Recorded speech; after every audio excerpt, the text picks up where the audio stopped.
Hello guys, welcome back. This is Ganesh here with more information on Lotus. So today I'm going to share some basic facts on Lotus.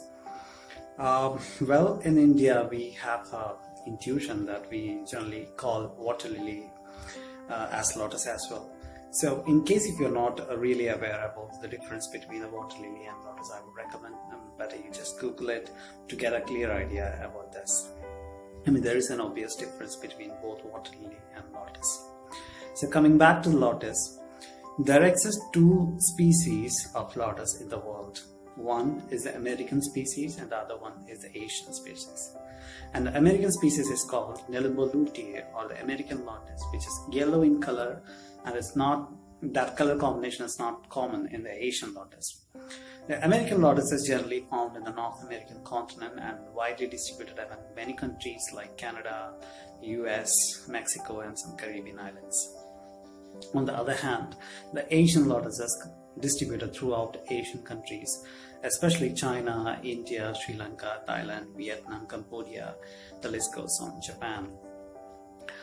And interestingly, there is another classification, or there are two variants in the Asian lotus.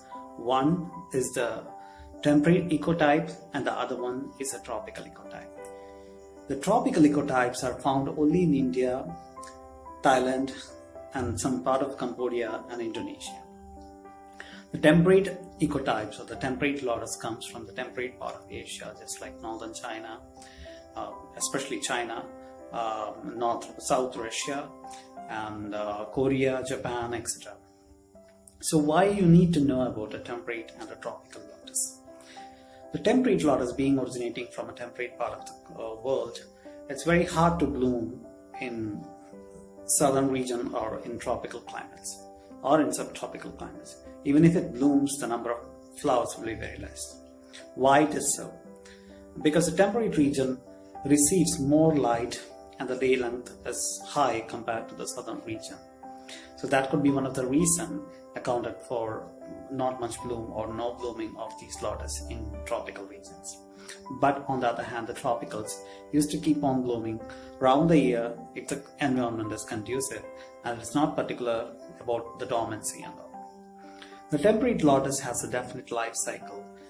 Just like it starts in India, if you see that it grows from the month of March and it starts blooming from the month of June, July. Then it goes on flowering till September, October, then it stops, then it prepares itself for a dormancy, then it will be dormant for December, January and February. So once the spring comes, that is by the month of March, again it will resume its growth. And this growth cycle is repeated every year. But in case of tropical lotus, there is no definite growth cycle and it keeps on blooming. Now you may ask, how to distinguish between the tropical and the temperate cultivar. The major obvious difference between these two cultivars is only found in their tubers or the rhizomes. So the rhizomes are consumed in India and it is commonly called kamal ki kakri, which is available in the north. And south, being more tropical in nature, that we don't get that much tubers of lotus in vegetable markets. So the tubers of a hardy lotus will be very strong, stout, and will be very large, huge. On the other hand, the tropicals won't have that much large tubers and it will be in a runner form.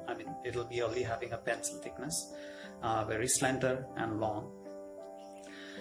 And you will find that in case of temperate lotus, after the season, you will find so much of these tubers, just like a sausage ring. But if you take the tropical tubers, that you will not get the tubers because most of the tubers will be degraded by that time. It will not produce a strong tuber or it will not reserve foods in the tubers just because it doesn't require a dormancy. So there is no point of saving energy in the form of tubers in case of tropical lotus. So hope you got an idea regarding tropical temperate variants, that is the ecotypes, and the two species like Lotus and Lotus, that is the Asian lotus and the American lotus. So more information and more details will be posted in the next video. Until then, it's bye from Ganesh. Take care and bye-bye.